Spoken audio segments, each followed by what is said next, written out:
com saúde, agradecendo a Deus a oportunidade desse estudo maravilhoso do livro Paulo Estevão.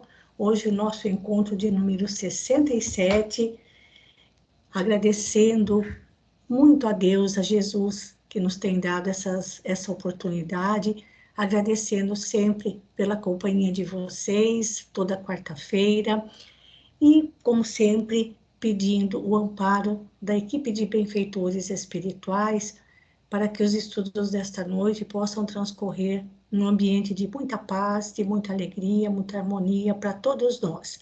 Então, para iniciarmos as atividades desta noite, eu peço para a Ritinha fazer a nossa prece de abertura. Por favor, Ritinha. Pois não, Maroísa. Boa noite. Boa noite. Boa noite a todos. Então, vamos iniciar o nosso estudo de hoje, elevando o nosso pensamento a Deus, nosso Pai, pedindo a Ele que nos auxilie, que nos dê força e coragem para entender os ensinamentos de hoje. Não serão fáceis, muito dolorosos. A gente vai sentir na carne o sofrimento de Paulo e o seu companheiro. Mas rogamos a Deus que tenhamos a força necessária para assimilar todos esses ensinamentos. Que tudo que passamos e que eles passaram, que Jesus passou, tudo foi necessário e previsto por Deus nosso Pai. Então, tudo que passamos, nós sabemos que é necessário passarmos para o nosso aprimoramento, para a nossa evolução, para o nosso engrandecimento espiritual. Então, rogamos a Deus que dê a todos nós essa força e essa coragem necessária para o ensinamento de hoje. Que os benfeitores espirituais, que porventura também estejam nos acompanhando, também nos cubram de bênçãos. E os irmãos necessitados, que sejam acolhidos. Mais uma vez, Senhor, eu te peço, nos ajude. Mais uma vez, muito obrigada. Que assim seja. Graças a Deus. Muito bem. Pessoal, antes de retomarmos a leitura, eu quero fazer alguns comentários no sentido de darmos assim uma rápida recapitulada, porque são tantos acontecimentos que a gente vai se perdendo às vezes por causa de tantas informações. Então, nós vamos começar dando uma olhadinha nesse mapa que mostra para a gente o percurso de Paulo nesta segunda viagem, já adiantando algumas coisas aqui das nossas leituras. Então, aqui, olha, eles saíram de Antioquia, na Turquia, saíram Paulo e Silas. Barnabé e João Marcos foram para a ilha de Chipre fazer a pregação, porque Paulo não concordou que João Marcos seguisse com eles. Então, e como Barnabé e João Marcos tinham parentes na ilha de Chipre, foram para lá para fazer as suas pregações aqui na cidade de Salamina, depois passando por Neapafos, enfim. Ficariam aqui por um tempo fazendo a pregação do Evangelho. Então, Paulo saiu junto com Silas de Antioquia para Tarso. De Tarso, pegaram o caminho passando pelo Monte Taurus, que é uma elevação que até aqui também aparece no mapa. Foram fazendo o mesmo caminho pelo qual Paulo passou na primeira viagem. Passaram por Derbe, de Derbe foram para Listra. Em Listra encontraram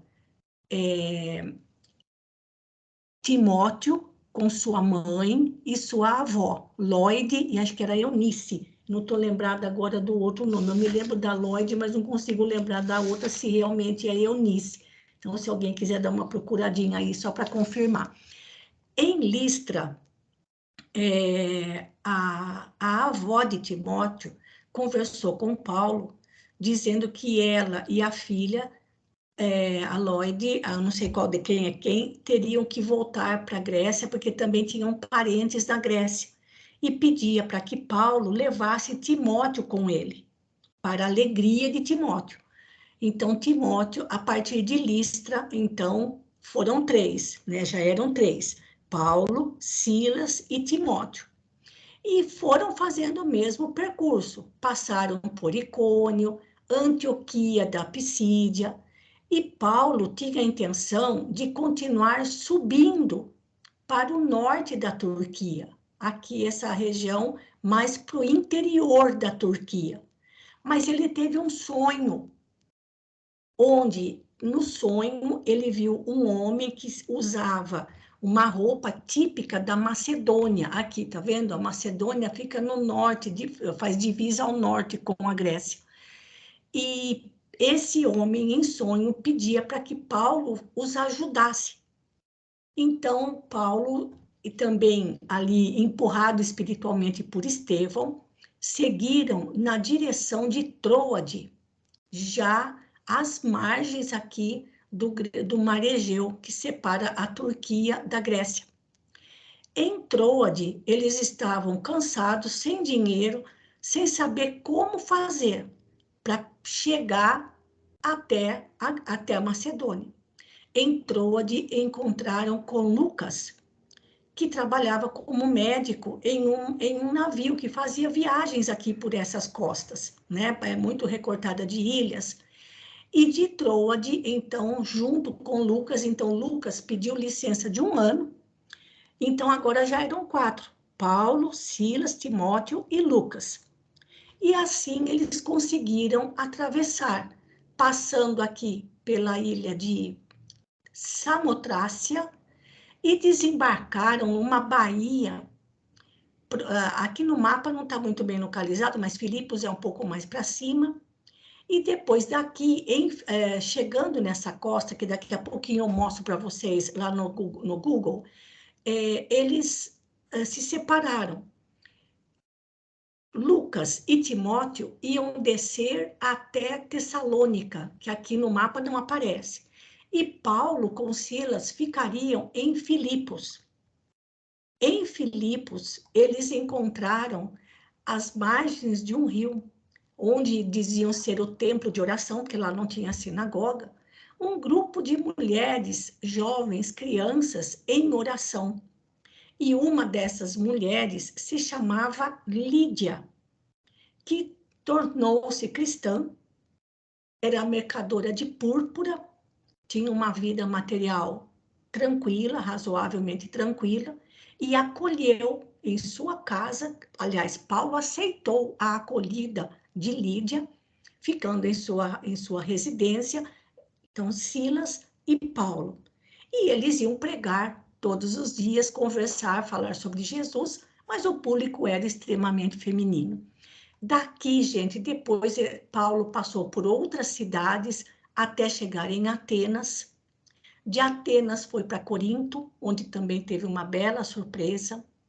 De Corinto voltaram para Éfeso, já aqui na costa da Turquia, e de novo, já através do mar, desceram, voltaram para Cesareia, até Jerusalém. Porque qual era o objetivo desta viagem? Pregar o evangelho e arrecadar fundos para a Casa do Caminho em Jerusalém, para que a Casa do Caminho não fosse tão dependente da ajuda financeira de judeus rigorosos quanto a questão da Torá, das leis de Moisés. Gente, eu fui dar uma pesquisada a respeito de Filipos, e também, assim, os nomes que aparecem no texto já não são escritos mais como estão registrados, então até alguns nomes mudaram completamente, porque ele diz que eles chegaram, descansaram alguns dias em Neápolis. Ora, Neápolis, quando a gente procura, está na ilha de Creta, aqui embaixo. Olha, eles não vieram para Creta. Na verdade, é Nápoles, é um lugar, uma cidade que hoje se chama Nápoles, na costa da Grécia. Então, não tem nada de Neápolis que tem lá que hoje, essa Neápolis, né, são tantos nomes, seria na ilha de Creta. Então, dá uma espiada, gente. Em Filipos, realmente existe, que ele fala, inclusive, de que elas se encontravam às margens de um rio chamado Gangas. Não existe nada a respeito desse rio. A gente coloca Gangas e o Google muda para o rio Ganges, na Índia. Então, segundo a tradição do local, este seria o Ribeirãozinho, vamos dizer, e este seria o local, claro que não desse jeito, onde onde aquelas mulheres se reuniam, e ali ele teria conhecido Lídia, e Lídia teria se tornado uma fervorosa cristã. Inclusive, no local, há uma igreja de Santa Lídia, cujo dia, na tradição católica, é o dia 3 de agosto, e ela é considerada discípula de Paulo. Então, vejam que coisa, que coisa. Então, há cristianismo na Grécia, né? Há cristianismo na Grécia, e vamos dizer, a primeira a se tornar cristã na Grécia foi justamente uma mulher, com um grupo de outras mulheres jovens e meninas, né? Aí eu entrei, então agora eu vou sair aqui do PowerPoint, gente, e vou lá para o nosso Google Earth. Apareceu a imagem aí para vocês, ou agora aqui do outro mapa, ou não? Sim, Marô, tá ok. Tá, okay. Então, olha, gente, eu vou aproximar um pouquinho aqui, mas espera lá, ó. Deixa eu aproximar mais um pouco, mas para que não fique tão distorcida a imagem. Olha, saíram daqui da costa da Turquia, passaram por essa ilhota que se chama Samotrácia. Claro que Samotrácia é no português, né, gente? Porque quando a gente procura aqui, está escrito em grego. Então, passaram por essa ilhota, devem ter vindo aqui passando pela ilha de Taços, ou atravessaram esse estreitinho aqui e chegaram nesta baía. Aqui, olha. Nesta baía aqui, olha. Aqui a gente vê que tem um local que ainda hoje parece uma região de porto. Aqui, essa região, essa cidadezinha aqui, é Nápoles, e não Neápolis, como aparece no livro, por isso que a gente não encontrava nada. Então, nessa costa, vou diminuir um pouquinho, olha, tá vendo? Nessa costa, descansaram por alguns dias. A gente vê que o território não é plano, olha quantas montes, montanhas, porque todas essas nervuras que aparecem no mapa significa que é local montanhoso, e daqui se separaram. Então, Lucas, junto com Timóteo, desceram para Tessalônica, que é um pouquinho aqui mais para baixo, mas deixa eu ficar aqui para não perder o lugar. E Paulo, junto com Silas, se adentraram para o interior, indo aqui para Filipos. Então, e não Filipes, como aparece no texto. Então, aí eu fui escarafunchando e vou fazer uma aproximação aqui para mostrar para vocês onde está aquela igreja e aquele local onde seria aqui, olha, já dá até para chegar, olha lá, ó, Santo Batistério de Santa Lídia de Filipos, tá aqui nesse cantinho aqui, olha. Então, vejam que o local era bem retirado, não estava assim, no centro da cidade, onde elas iam orar, fazer as suas preces. Eu vou aproximar bastante, gente, para mostrar aqui para vocês, olha. É esse local aqui, olha. Seria neste local que elas se reuniam. Claro que não é deste jeito, e é aqui onde está localizada aquela igreja. Inclusive, tem como fala quando, assim, quando tem bastante, nossa, me fugiu completamente aqui, assim, assim, de construções antigas que sobraram da época, que é esse pátiozinho aqui, olha, esse pátiozinho aqui, eu me fugiu da cabeça agora, como que é o nome dessas palavras, onde sobram restos das construções da época. Ruínas. As ruínas, isso, pode ser ruínas, isso. O que sobraram das construções da época, e quando a gente se aproxima mais, gente, tem aqui um caminho cheio de verde aqui, mas aqui mais um pouquinho para baixo, dá para ver que tem um córrego, ó. Isso aqui é um córregozinho, olha, que talvez fosse o rio citado, o rio, tá vendo, ó, que ele continua descendo aqui, ó, tá vendo, ó? Ele continua descendo aqui. Então, tinha realmente um córrego, um riozinho, um ribeirão, na época deveria ser um pouquinho mais extenso, mas não dá para ver também se ele vem aqui debaixo desse arvoredo, mas o local realmente existe, e aqui é considerado aonde tem até o Hotel Lídia. Vamos ver aqui no Street View, se dá para a gente entrar, pelo menos aqui na portinha aqui do lugar, que às vezes ele demora um pouquinho para carregar. Aqui, gente. Vamos dar um girozinho aqui, olha. Ó, é esse local aqui, ó. Arrumado, claro, pelos cristãos do local. E é aqui que... Não sei o que seria aqui, mas a coisa vai mais lá profundo. Então, daí já não dá para ver. Aqui tem uma estrada e aqui é um morro, certo? Então, o local seria esse. Tá vendo lá? A Sítio Arqueológico de Filipos. Tá aqui, tá escrito aqui em inglês, dá para a gente ver. E é um local de... Aqui tem um hotelzinho e é aqui, gente. Seria nesse canto aqui que teria ocorrido, não dá para a gente ir lá mais para trás, e quando a gente sai daqui, deixa eu voltar para o norte, senão a gente se perde aqui, olha que bonito que dá para ver a paisagem em 3D, né? Vamos voltar aqui para onde a gente estava, para a gente não se perder. Enfim, mais de perto, portanto, esse local onde Paulo teria encontrado aquelas senhoras é esse canto aqui de Filipos, tá bom, gente? Então, aqui, como eles chamam, é um sítio arqueológico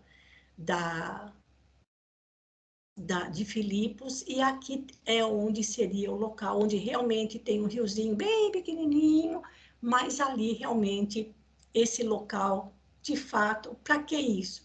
Para a gente confirmar que, embora os nomes sejam diferentes, e é difícil a gente procurar, ainda mais quando está escrito em grego, realmente existiram, certo? Então, realmente é verdade. A primeira cristã na Grécia foi Lídia, que foi depois canonizada pela Igreja Católica, Santa Lídia, no dia 13 de agosto, é o dia de Santa Lídia, e ainda tem aqui o local designado a ela. Então, foi nesta cidade, nessa localidade, que Paulo ficou com Silas, enquanto Lucas e Timóteo foram para Tessalônica, aqui embaixo, ó, aqui embaixo é Tessalônica, olha nesse local aqui, ó, Tessalônica aqui, ó. Tá bom, gente?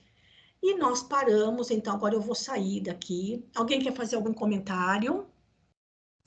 Bom, gente, esse local aqui, a Grécia, o Mar Egeu, sobretudo, né, o Mar Egeu, é de uma beleza estonteante, porque as ilhas, a cor do mar Mediterrâneo, aquele azul marinho, essa quantidade de ilhas que tem aqui, realmente é um local maravilhoso. Então, foi nesse cantinho que eles chegaram, tá bom?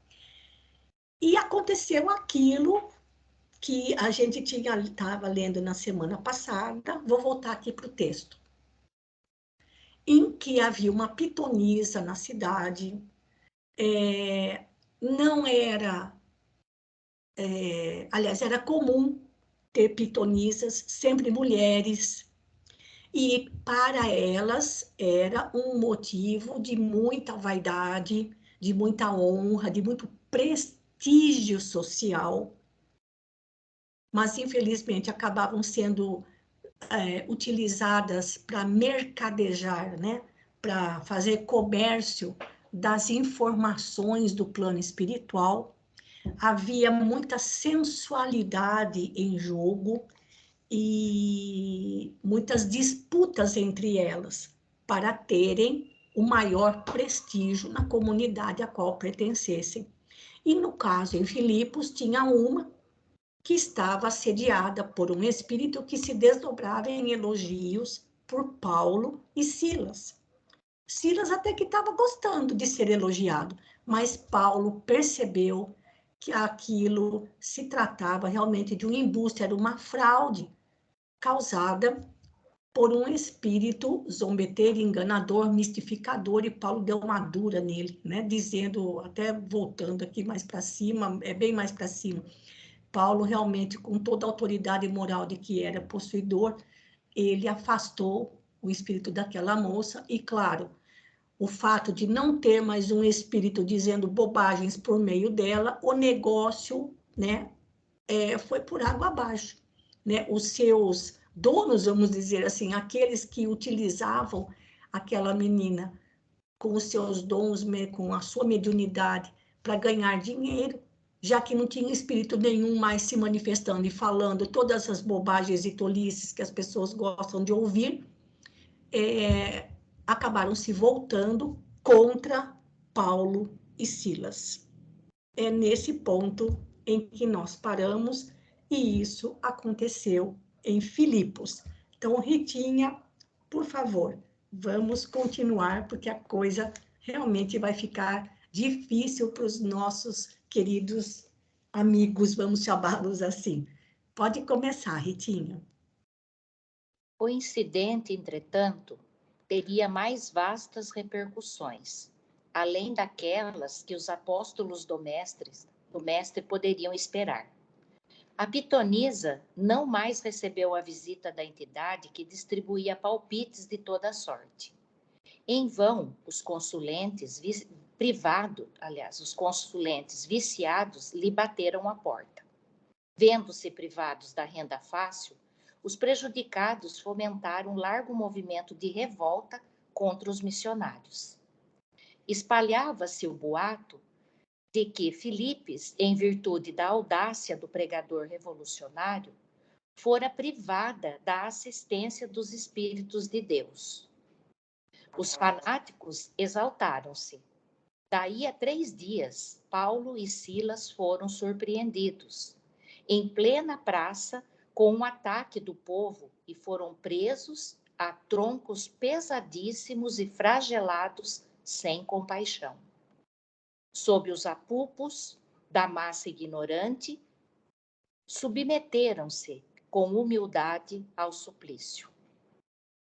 Quando sangravam sob as varas impiedosas, houve a intervenção das autoridades e foram então conduzidos ao cárcere, abatidos e cambaleantes. Dentro da noite escura e dolorosa, incapacitados de dormir pelas dores crudelíssimas, os discípulos de Jesus vigiaram em preces ungidas de luminoso fervor. Lá fora, rugia a tempestade em trovões terríveis e ventos sibilantes. Filipes inteira parecia abalada em seus alicerces pela tormenta fragorosa. Passava da meia-noite e os 2 apóstolos oravam em voz alta. Os prisioneiros vizinhos, vendo-os em oração, pareciam acompanhá-los pela expressão do rosto. Paulo contemplou-os através das grades e, aproximando-se a custo, começou a pregar o reino de Deus. Isso. Só um instantinho, Rita. Aham. Eu não consigo me lembrar, gente, em qual daqueles livrinhos de Emmanuel que nós estamos lendo, que tem um que fala que Paulo e Silas cantavam à noite na prisão. Olha, eu passei o dia tentando lembrar em qual livrinho que a gente que é um versículo tirado lá do Atos dos Apóstolos, o capítulo 16. E eu fiquei tão envolvida em ficar procurando as imagens dos mapas que eu acabei esquecendo de procurar o texto, onde Emmanuel comenta esse versículo, onde Paulo e Silas diz que cantavam à noite na prisão, depois de terem sido açoitados. Cantavam na uma verdadeira escuridão, certo, gente? Além do mais chovendo, né? E ventando, tudo escuro, e eles lá completamente machucados, cheios de dor, não dá nem para imaginar a dor. E para amenizar a dor, no versículo que Emmanuel pegou, ele fala sobre que eles cantavam. Eu não posso abrir aqui outra janela, senão eu vou sair dessa, mas depois eu vou procurar ali na Bíblia de Jerusalém. Eles cantavam e não consegui lembrar qual livrinho de Emmanuel, qual daqueles livrinhos, desses últimos que a gente viu, em que eles cantavam à noite para amenizar a dor. Então, porque eu acho importante a gente ler esse versículo, esses comentários de Emmanuel. E tem outro também de Emmanuel, que daí eu vou deixar para a gente ver, ler dois textos de Emmanuel relacionados ao Atos dos Apóstolos, para quarta-feira que vem, tá bom? Porque hoje acabei me envolvendo com outra coisa e deixei de procurar. Então, se alguém lembrar, mas se não conseguirem lembrar também não tem importância, que a gente acaba se achando, tá bom? Porque é muito significativo, é esse versículo aqui, olha. Só que no versículo comentado por Emmanuel, da tradução que ele pegou, diz que os dois apóstolos, Paulo e Silas, cantavam orando, né? Orando e cantando dentro da prisão.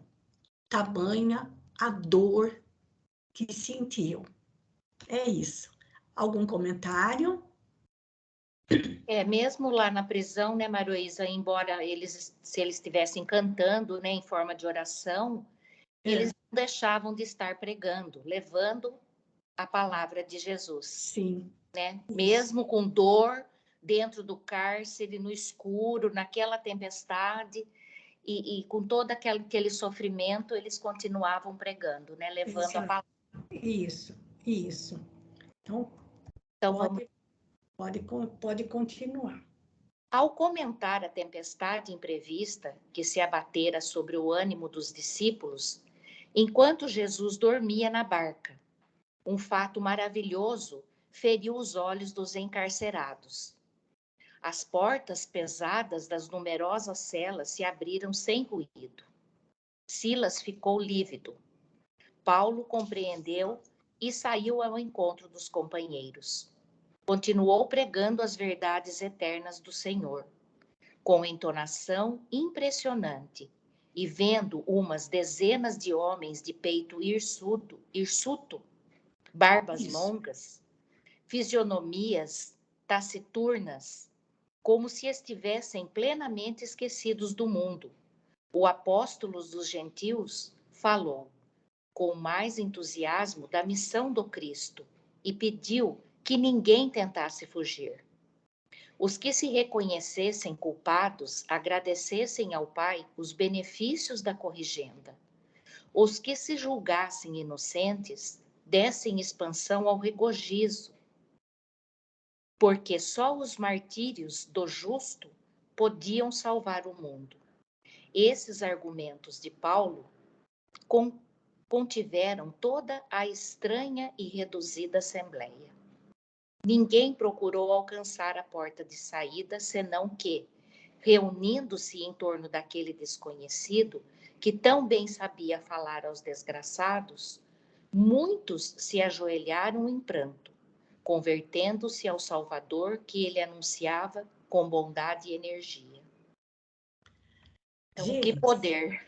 que poder! É. Que poder!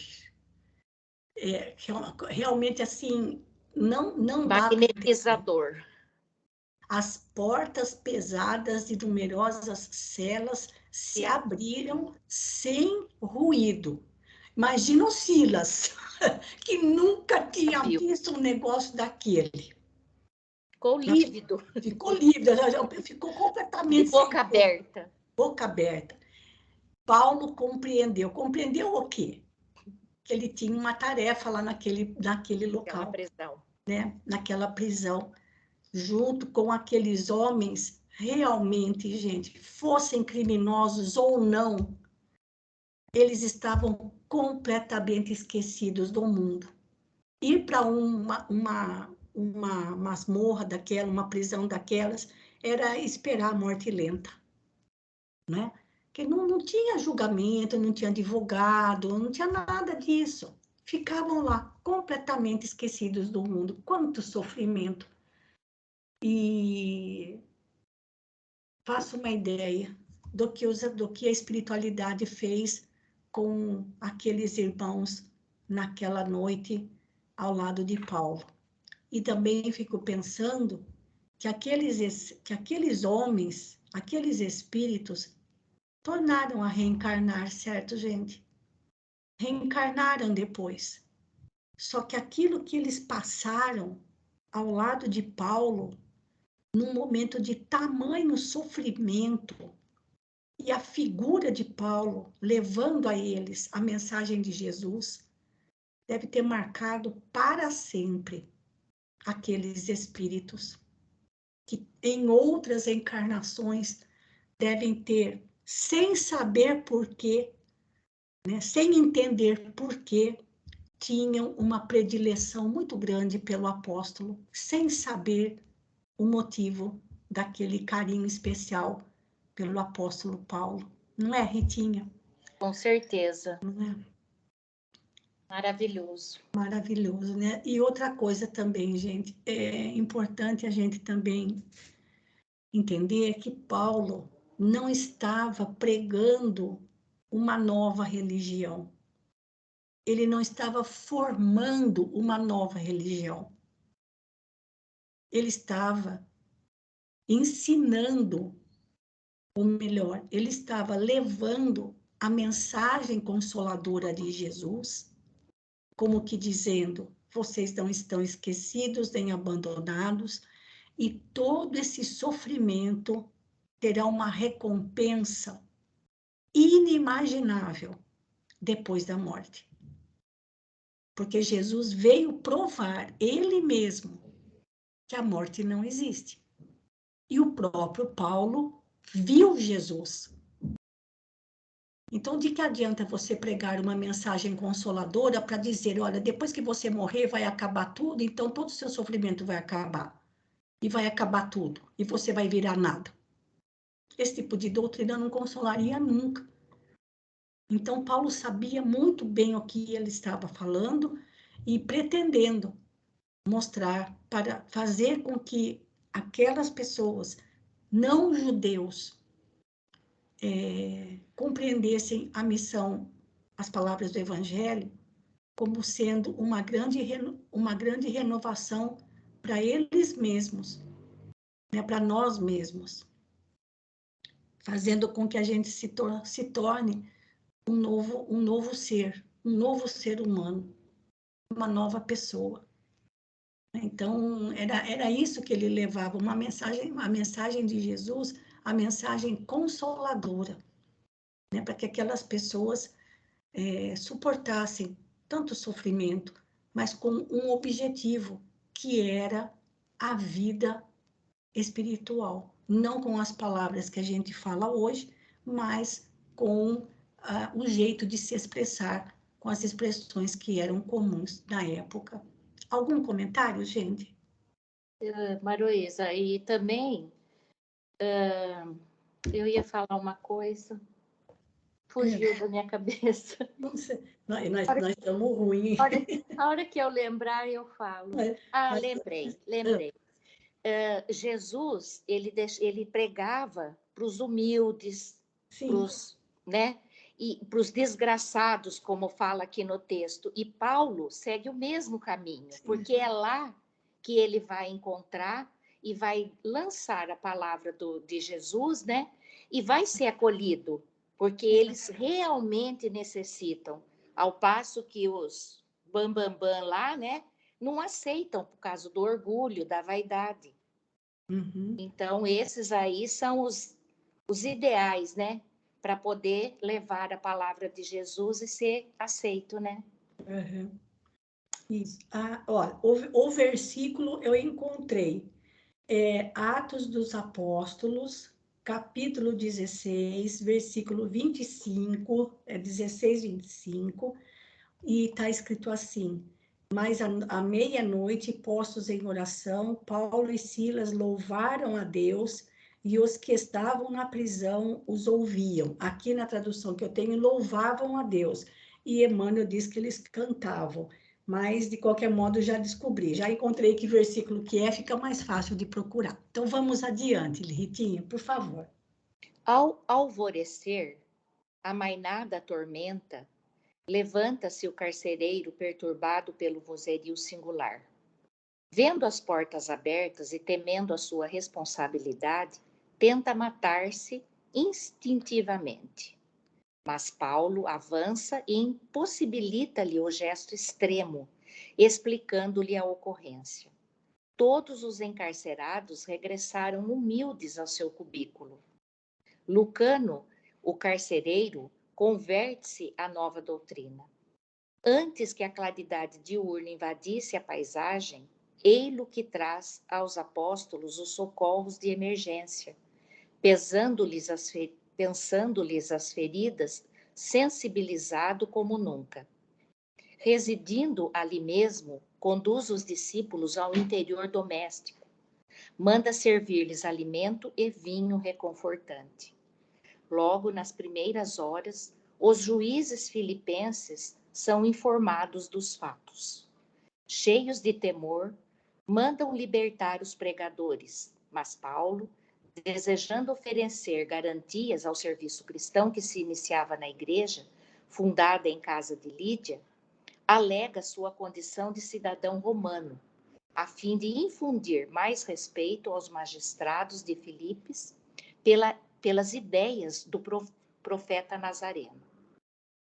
Recusa a ordem de soltura para exigir a presença dos juízes que comparecem receosos. O apóstolo anuncia-lhe o reino de Deus e, exibindo seus títulos, obriga-os a escutar suas dissertações relativamente a Jesus.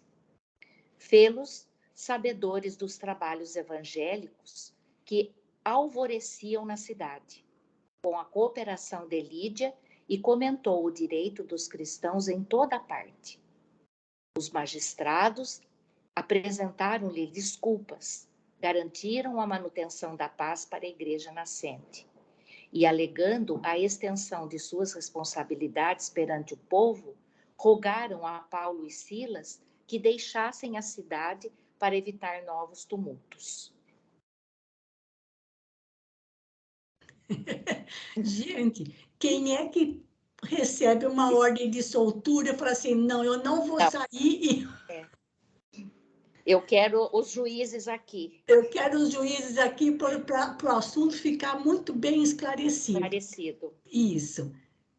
Mas vamos destacar aqui, gente, a questão do carcereiro também. Do carcereiro, né? Que Isso. também foi convertido. Porque veja que ali todo mundo estava debaixo de uma opressão terrível. Porque se algum juiz chegasse naquele momento e encontrasse todas as celas abertas, todos os presos do lado de fora, ele ia culpar quem? O carcereiro. e de carcereiro ele passaria a ser preso. Então, pelo tamanho do castigo que ele já imaginava, ele achou melhor tirar a própria vida do que passar por isso. Aí Paulo, claro, interveio, evitou que isso acontecesse, conversa com ele.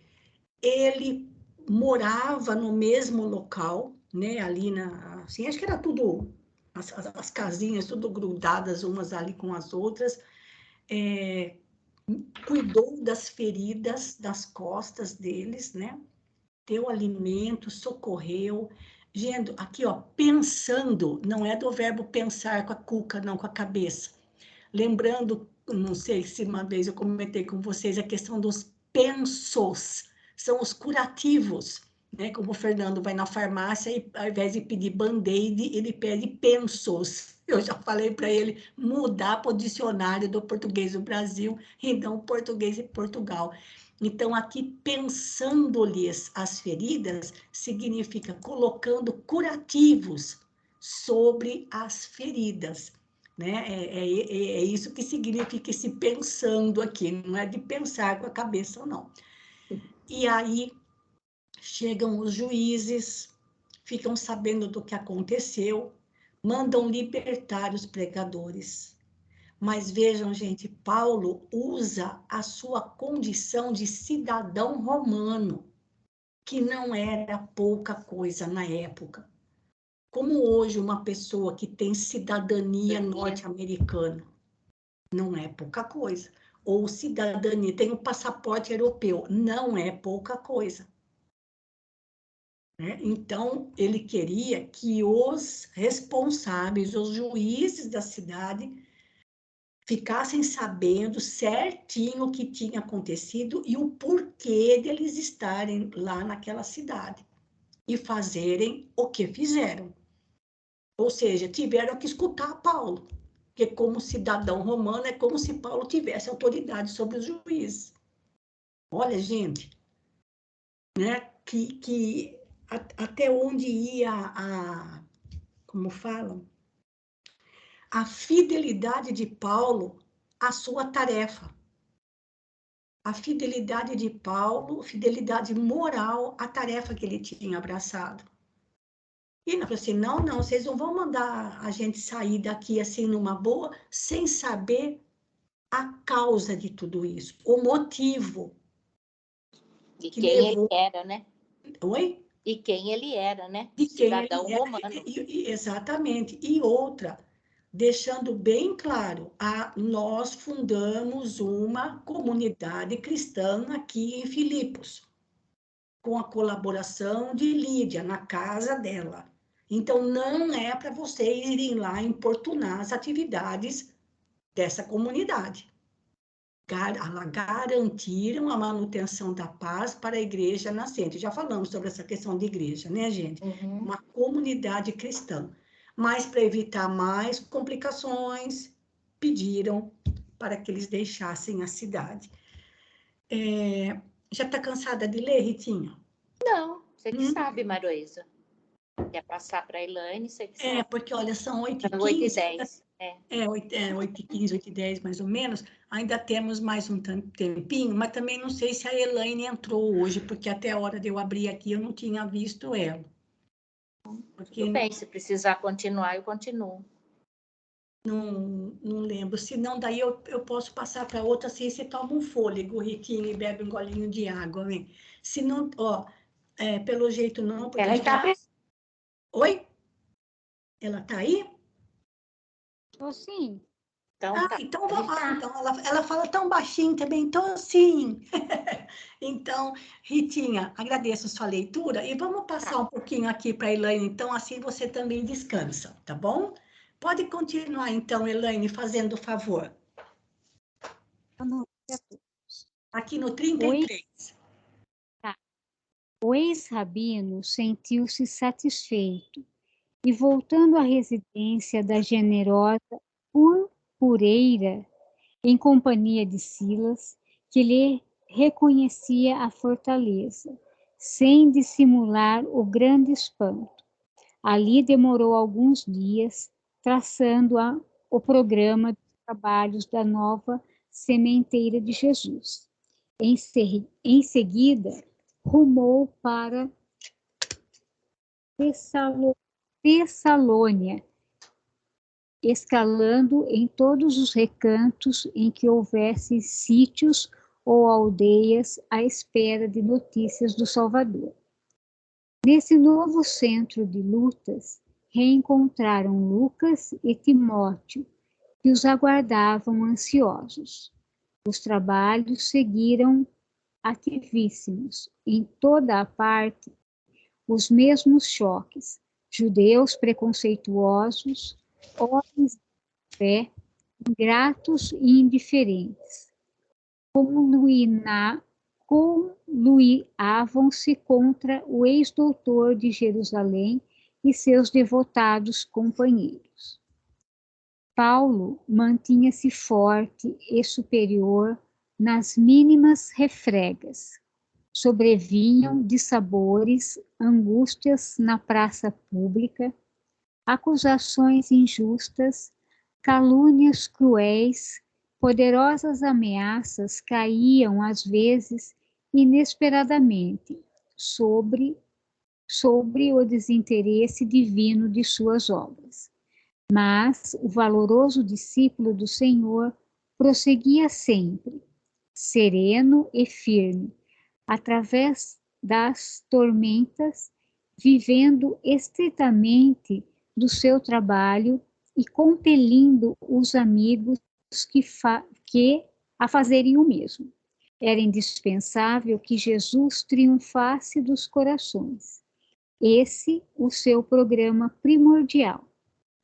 Desatendia a qualquer capricho, sobrepunha essa realidade a quaisquer conveniências e a missão continuava entre dores e obstáculos formidandos, mas segura e vitoriosa em sua divina finalidade. Gente, quem tem o livro, esse era o seu objetivo, que Jesus triunfasse nos corações.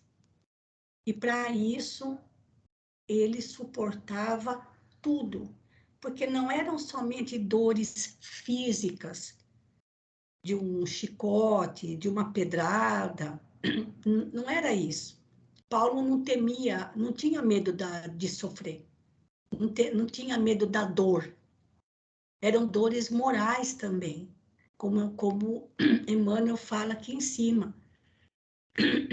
Aqui em cima, ó, dissabores, angústias, acusações, calúnias, ameaças. Era sofrimento físico, era sofrimento moral.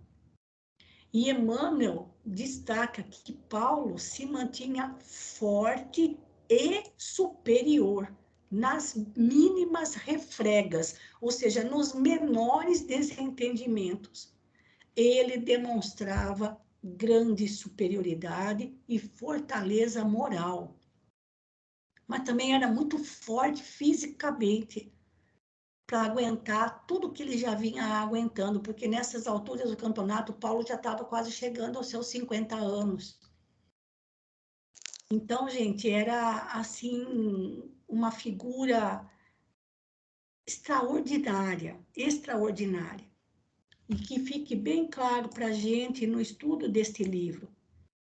Paulo não queria fundar uma religião, não era esse o seu objetivo. O seu objetivo era levar a mensagem de Jesus à maior quantidade de corações que ele pudesse, para que as pessoas tivessem conforto e consolo espiritual para as lutas desta vida, com a certeza da continuidade da vida plena e feliz após a morte. Era isso. E ele não perdia a menor oportunidade. Lembrando que quando eles saíram da Turquia e foram de navio junto com Lucas, passando lá pela Samotrácia, até chegar na costa da Grécia, em Nápoles, Paulo foi pregando no navio. Quer dizer, ele não aproveitou o navio, a viagem de navio para tirar uma folga.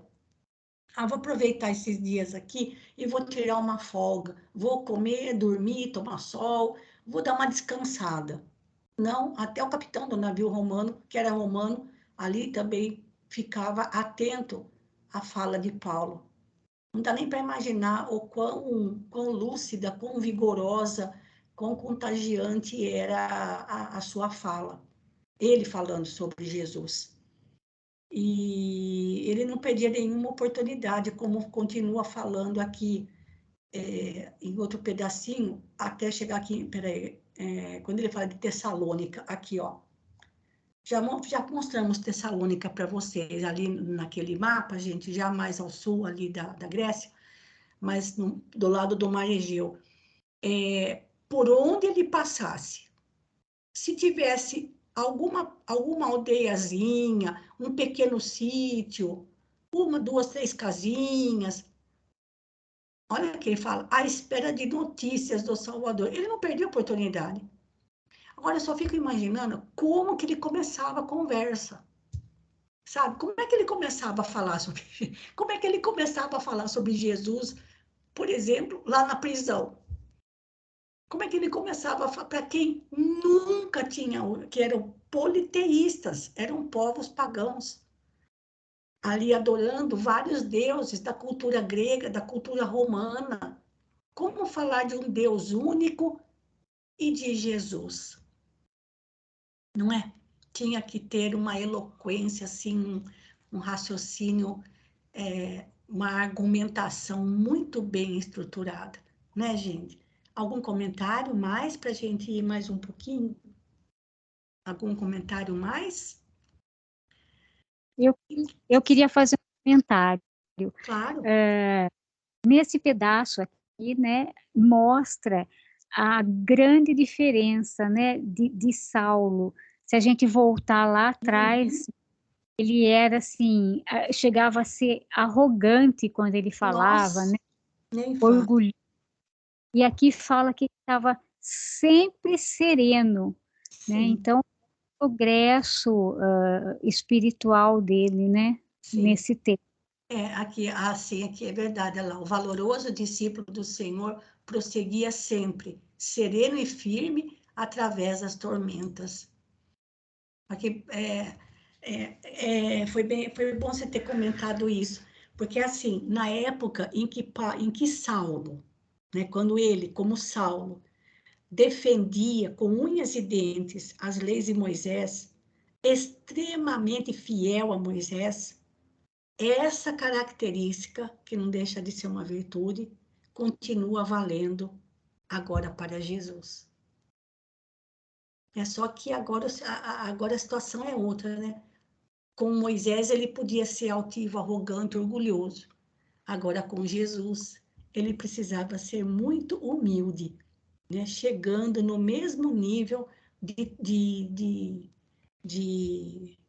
daqueles que o ouviam, né? Bem diferente. Vamos mais algum parágrafozinho até chegar mais perto das 8h30. Mais um pouquinho então, Elaine. Pessoal, fiquem à vontade também para fazer seus comentários, apesar de que eu vou falar, a gente fica sem palavras, né? A gente fica sem saber o que comentar diante de tanta grandeza.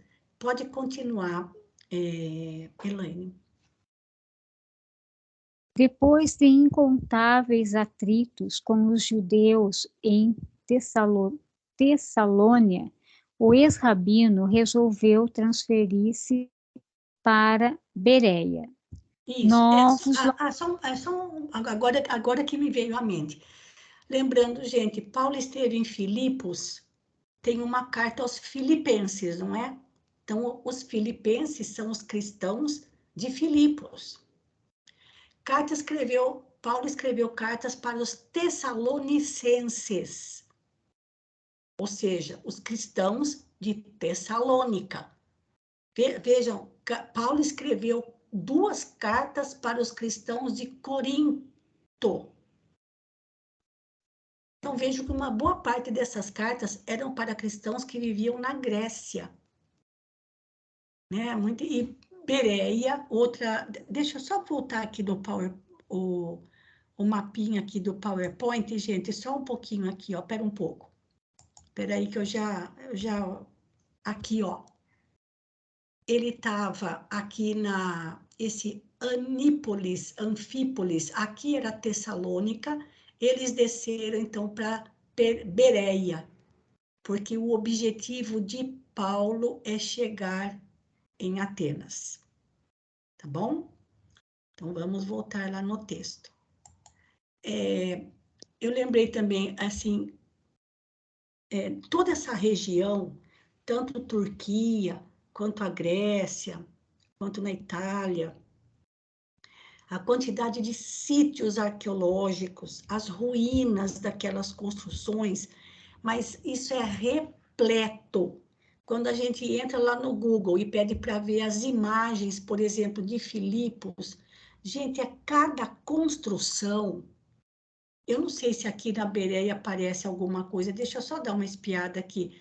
Eu vou deixar para mostrar isso para vocês, para a gente ver isso daqui na próxima quarta.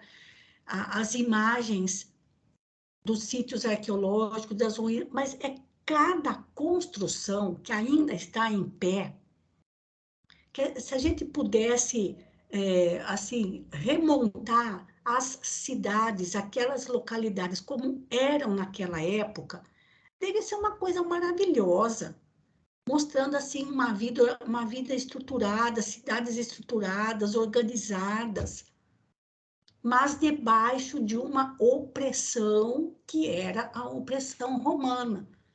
Mas mesmo assim, a vida seguia, a vida corria, desde que a pessoa não fizesse nada contra o Império Romano e tocasse a sua vidinha, cumprindo as suas obrigações, ela levava a sua vida. Como a gente vê no caso de Lídia, que era uma pessoa bem estabilizada materialmente, né?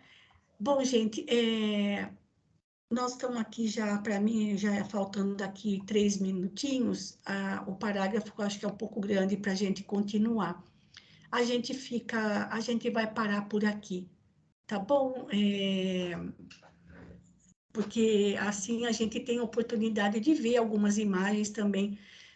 Por isso que, assim, vamos dizer assim, o turismo nesses lugares é totalmente diferente aqui do turismo no Brasil, né? Não é só ver as belas paisagens, mas também a quantidade de sítios arqueológicos, as ruínas desses locais que constituem realmente, assim, uma riqueza à parte. Então, nós paramos aqui no parágrafo 34, deixa eu marcar aqui para não me esquecer, depois de incontáveis, para eu não me esquecer aqui na próxima semana, e a gente via algumas dessas imagens, desses sítios arqueológicos, que também é uma das grandes maravilhas aí desses locais, sobretudo, né, por onde Paulo estava passando, né, gente? Deveriam ser, assim, cidades muito bonitas e muito bem estruturadas. Então, vamos voltando aqui. Algum comentário mais, gente? Alguém quer fazer algum comentário? Então, vamos lá. Vamos voltando aqui e aproveitando, Elaine, já que você está aqui junto com a gente, para você fazer a prece final para nós, por favor.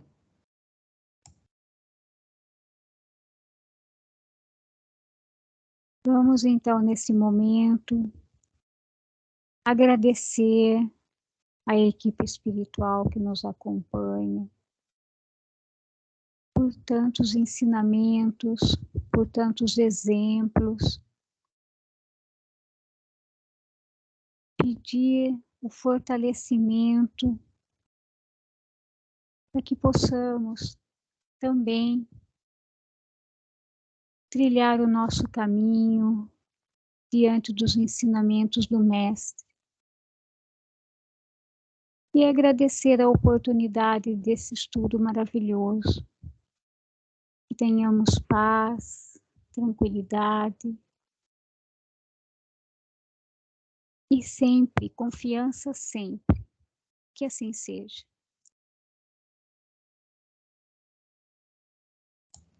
Então, Mais uma vez, queridos amigos, muito obrigada pela companhia de vocês. Desejo a todos uma ótima noite, um bom descanso e até sexta-feira, se Deus quiser, na nossa roda de leituras. Um grande abraço a todos, fiquem com Deus.